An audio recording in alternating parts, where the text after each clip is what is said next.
piacere. Oh. Piacere. E basta. Ma lui chi sarebbe? Lui è... E chi è? Si dice il peccato, ma non il peccatore. Già. Vero, Gè? Dimenticavo, esatto. È il contadino che gestisce tutto questo potere.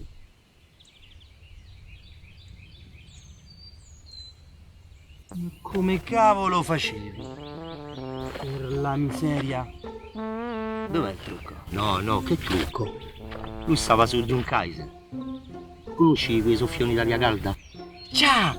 Sì, è vero! Il Kaiser! Qui crescono selvatici! Ma non crescono, sono piccoli vulcani. Gas. Ah, sì, sono le famose piante gassate! Ma che dici? Vulcani! O insomma, sono gassate del luogo!